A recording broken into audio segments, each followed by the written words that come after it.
Hi viewers and prospective study abroad students. Welcome to today's episode with Carpa Education.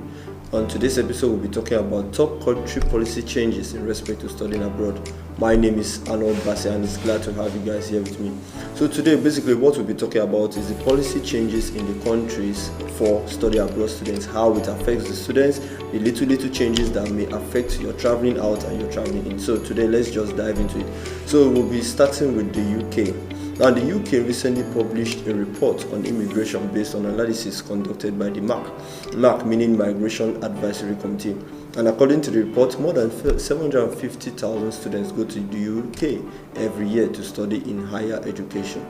Now, with this in mind, the current British Prime Minister Rishi Sunak has announced that since immigration is too high, he is taking steps to reduce immigration figures. Now, keeping his promise, Rishi Sunak has announced a ban on foreign students from bringing their families to the UK unless they are on a postgraduate research degree. So what does that mean? Now, students that want to go for the undergraduate, postgraduate and masters, you can't take your dependents, your families to the UK unless you are on a postgraduate research degree which spans 3 to 5 years. Now, additionally, international students will also be no longer allowed to switch from student visas to work route unless they complete their studies. Okay, now before you could easily switch from your student visa to work route while still studying, maybe in your last year or the rest, but now you can no longer switch unless you're done with your studies. Now, the Rishi Sunak-led government has also ordered a review of the 2-year post-study work visa, the PSW. Earlier, the Boris Johnson government announced that they've reinstated the 2-year post-study work visa in the UK, which allows international students enrolled at undergraduate and higher level to stay in the UK for 2 years after graduation to working or looking for work.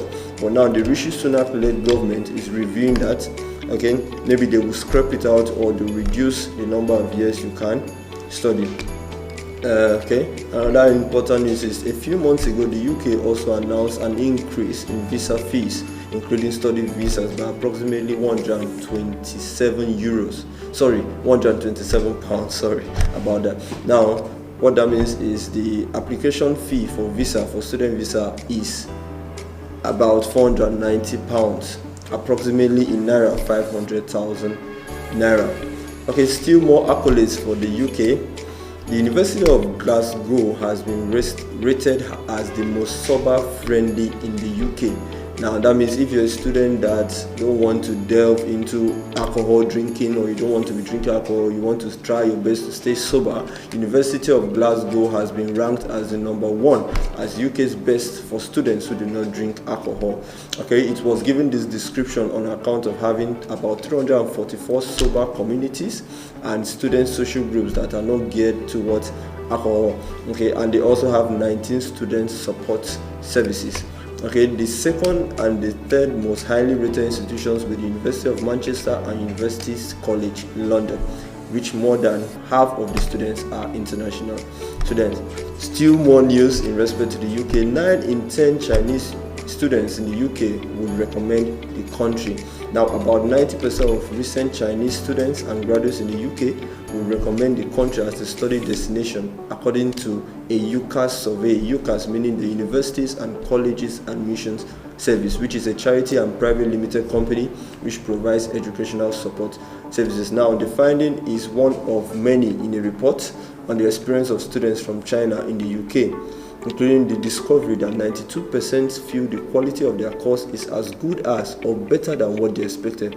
Now, that means if you're a Chinese student and you're thinking, oh, should I study in the UK, your colleagues, your friends have approved and said the UK is actually a nice study abroad destination. Now, enough about the UK, let's go into the USA, commonly the United States of America.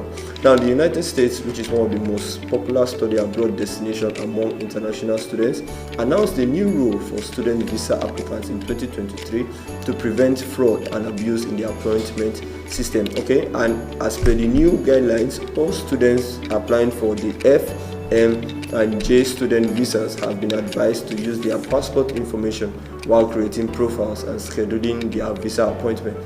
If applicants have used an incorrect passport number while creating a profile or making an appointment, they will not be accepted at the visa application center back. Okay, so now there are a new rule, okay, in respect to applying for your student visa in studying in 2024. Now all students applying, okay, for the FM and JS student visa have been advised to use their passport information. So you should take that as very important. Don't make any mistake in the information you provide, okay, because if there's a mistake or you put an incorrect passport number while creating a profile, you will not be accepted in the visa application center. Now that is what we have on the US. Now moving to Canada, international students and Canada have seen a number of hiccups in immigration for the past few months, and the most affected by these ups and downs are international students who plan to pursue higher education in Canada. Now, beginning from December 1st, 2023, post-secondary designated learning institutions (DLIs) are required to confirm each applicant's acceptance letter directly with the IRCC. IRCC meaning Immigration, Refugees and Citizenship Canada, which is a federal department that facilitates the arrival of immigrants to Canada. Okay, this new enhanced verification process is intended to protect prospective students from acceptance letter fraud and to also help them with similar problems that some students faced earlier in fall 2023 as a result of fraud investigation. It will also ensure that study permits are issued only on the basis of genuine acceptance letters. So these DLIs, the designated learning institutions, will confirm applicants' acceptance letter directly with IRC compared to before. So that means they're trying to cut the fraud they notice with students where maybe they've been duped and given fake acceptance letters. Now the DLIs will confirm the authenticity of that acceptance letter.